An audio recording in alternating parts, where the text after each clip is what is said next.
Prescription ready. It was a Tuesday. Nothing special about it. Sarah was making tea. Just an ordinary evening. And then her phone buzzed on the counter. One new message from the pharmacy. Your prescription is ready for collection. She stared at it for a second. Because that's weird. She hadn't ordered anything. Then, she saw the name on the message. Not her name. Her husband's name. Her husband, who died 2 years ago. She read it again. Slower this time. Like maybe she'd misread it. Like maybe the letters would rearrange themselves into something that made sense. They didn't. Your prescription is ready for collection. Signed with his name. His full name. The one she hadn't said out loud in months. Her hand started shaking. Just a little. Enough that the phone tapped against the counter. Somebody, somewhere, thinks he's still alive. Let me back up a little. Tell you who Sarah is. Softly. No, wait. Sarah's husband, David, died 2 years ago. Heart problem. Sudden. One day he was fine. Next week he wasn't. He'd been on regular medication before that. Repeat prescription. Same one every month. For years. The week he died, Sarah called the pharmacy herself, canceled it, talked to a woman on the phone who was very kind about it, said, "I'm so sorry for your loss. I'll take care of this for you." Sarah remembers that call clearly because it was one of the first calls she had to make. One of the first times she had to say the words, "My husband passed away," out loud to a stranger. That prescription was canceled that day. Closed. Done. So 2 years later, why is it ready for collection? And more than that, who's been collecting it? Sarah called the pharmacy the next morning, first thing. The man on the phone sounded confused too, which somehow made it worse. She wanted him to say, "Oh, that's just a glitch, don't worry about it." Instead, he went quiet for a second. "Let me just pull this up," he said. Long pause. Longer than it should have been. Yeah, so this account is showing active. Regular collection. Last picked up 3 weeks ago. 3 weeks ago. That's not possible, Sarah said. He died 2 years ago. I canceled this myself. More silence on the line. I'm not sure what to tell you, the man said. The system shows it as an active repeat order. Regular pickups every month. It's all here. Who's picking it up? Sarah asked. I can't see that information from here, he said quietly. You'd need to speak to the store directly. Which store? That's the strange part, he said. It's not your local branch. It's showing collections from 6 different stores, all over the country. 6 different stores. Sarah couldn't sleep that night. Kept thinking about it. 6 stores. Someone using David's name. David's prescription. The next day, she drove to her old local pharmacy. The one where she'd canceled everything 2 years ago. Walked in. Bell above the door rang. Ordinary sound. But it felt wrong somehow, walking in for this reason. She asked to speak to the pharmacist. Explained everything. Showed the text message on her phone. The pharmacist frowned at the screen for a long time.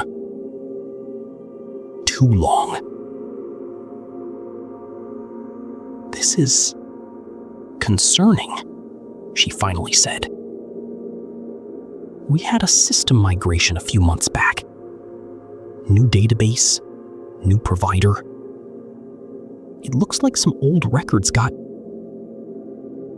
reactivated by mistake. Reactivated? Sarah repeated. It happens sometimes with these transfers, the pharmacist said. But her voice didn't sound sure at all.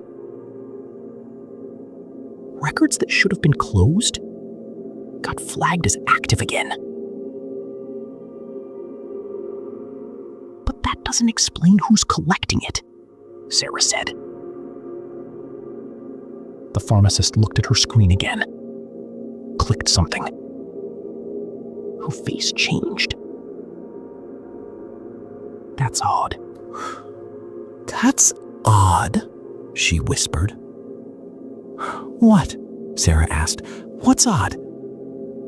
It's not just his prescription, the pharmacist said slowly. There's hundreds of these, maybe more. All old accounts, all patients who passed away. The pharmacist wasn't supposed to show her. She did anyway. Maybe because she was scared too. A list on the screen. Names, dates, collection history. Sarah scrolled through it with shaking hands. Names she didn't know, but next to every one of them, the same word. Deceased. And under every single one, regular collections. Every month, like clockwork. How is this even possible? Sarah whispered. You need ID to collect controlled medication. You need a proper number. A real... The pharmacist's face went pale. The migration didn't just reactivate the prescriptions, she said slowly. It reactivated their old ID numbers too. Numbers that were supposed to be closed. Retired. So someone's using them, Sarah said. Someone's using dead people's names to get medication. The pharmacist didn't answer right away. That's what it looks like, she finally said. But there's something else. What? She turned the screen slightly, pointed at one line. The collection log for David's prescription. Time-stamped, location-stamped. This last collection, she said quietly. It wasn't 3 weeks ago. You said 3 weeks? That was the last one in the system when I looked yesterday. Her hand was shaking now, too. There's a new one, logged an hour ago. Sarah felt the floor tilt a little under her feet. An hour ago? She repeated. From where? The pharmacist looked at the screen, then looked at Sarah. Her face had gone completely white. "This store," she whispered. "It says this store." Sarah turned around, slow, and looked at the pharmacy. The aisles, the counter, the little queue by the till. 3 people standing in that queue.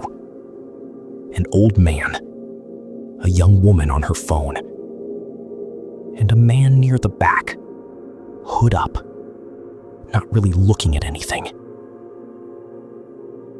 "Who collected it?" Sarah said, quiet now, very quiet. "Show me who signed for it." The pharmacist typed, waited. The system loaded slow, the way computers do right when you need them fastest.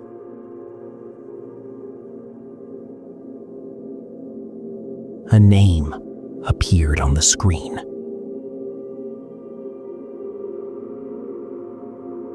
David's name. "That's not possible," Sarah whispered. "That's not..." And then, behind her, the bell above the door rang again. Someone was leaving. Sarah spun around. The man in the hood, the one near the back of the queue. He was already at the door, pushing it open, a small white paper bag in his hand. "Wait," Sarah said. Her voice came out smaller than she meant it to. "Wait!" He didn't stop, didn't even turn his head, just kept walking out into the street, into the crowd. Sarah ran after him, out the door, bell ringing behind her. The street was busy, people everywhere. She looked left, right. He was gone, just gone, like the crowd had swallowed him whole. She stood there for a second, breathing hard, feeling stupid, feeling terrified, feeling like she'd imagined the whole thing. She went back inside. The pharmacist was still standing at the counter, staring at the screen. "I want to see his file," Sarah said. "The one that just collected. I want to see the photo ID he used." The pharmacist clicked through slowly, pulled up the scan of the ID card used for verification. It was an old photo. David's old ID card. The one from years ago, before he got sick, before any of this. "That's his old prescription card," Sarah whispered. "I have that exact one at home, in a drawer. I never gave it back." "Then how?" the pharmacist said slowly. "Is someone using it right now?" Sarah drove home fast, faster than she should have. She went straight to the bedroom, straight to the drawer where she kept David's things. The watch, the old cards, the little things you can't throw away. She pulled the drawer open. It was still there. His card, right where she'd left it, untouched. So how? How had someone used it an hour ago, across town, if it never left this drawer? Her phone buzzed again. She almost dropped it. Another text from the pharmacy. "Your prescription is ready for collection." Same message, same account, except this time, under it, a new line she hadn't seen before. "Next collection scheduled. Today, 8 p.m. It was 7:40 p.m. Sarah didn't know what she was thinking. She just knew she had to be there. She drove back to the pharmacy, parked outside, watched the clock on her dashboard tick toward 8. 7:55. The street outside was quiet now. Shops closing up, lights going off one by one. 7:58. She saw the pharmacist inside, alone now, locking up the till, getting ready to 7:59. And then, right at 8 o'clock exactly, the bell above the door rang. Sarah watched through the window. The hooded man walked in. Same hood, same slow, quiet walk. The pharmacist looked up, startled, already halfway through locking the door. Sarah got out of her car, walked toward the shop, heart pounding so hard she could feel it in her ears.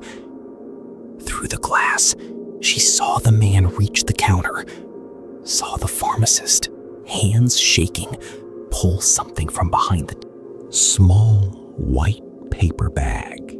Sarah reached the door, pulled the handle. Locked.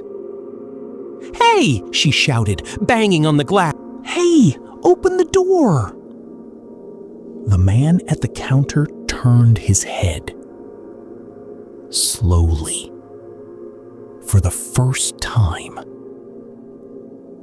And under that hood, there was no face she recognized. Just a tired-looking stranger. A man in his 50s, maybe, with dull eyes and a scared, guilty look, like someone caught doing something they shouldn't. Not David. Just a man. The pharmacist unlocked the door, and Sarah burst in, breathing hard. "Who are you?" she said. "Why do you have his name? Why do you have his card?" The man's hands were shaking. He set the white bag down on the counter. "I'm sorry," he said quietly. "I didn't think anyone would ever know. I didn't think anyone was still checking these accounts." "What accounts?" Sarah said. "The system update," he said. "Word got around, in certain circles, that thousands of old records got reactivated. Real prescriptions, real controlled medication, under names that don't officially exist anymore. Nobody flags a dead man's ID. Nobody questions it. The system just approves it."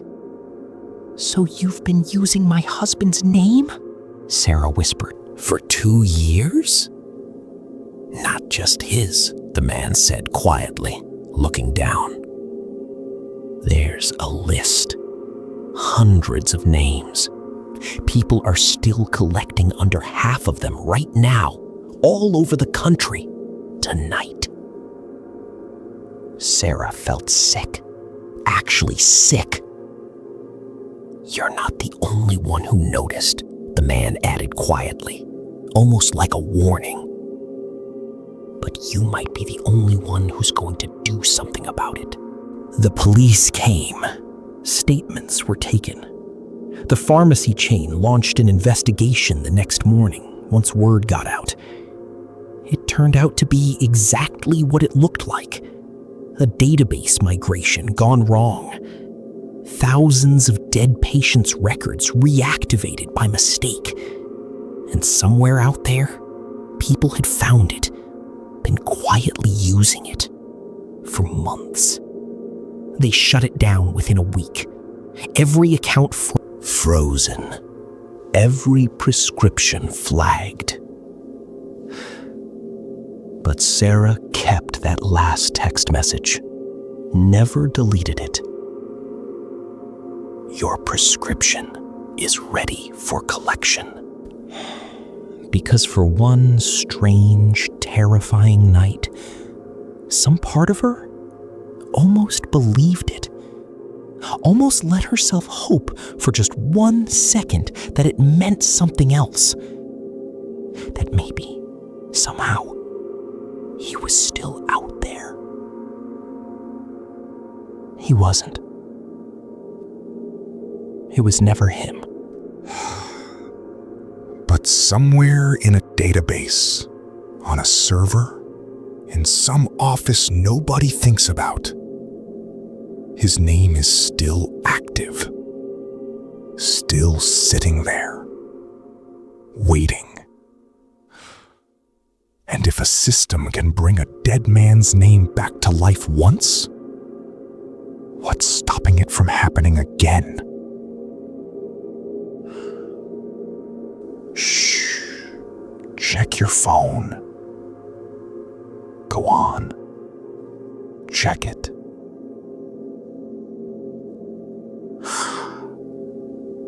You never know what's ready for collection.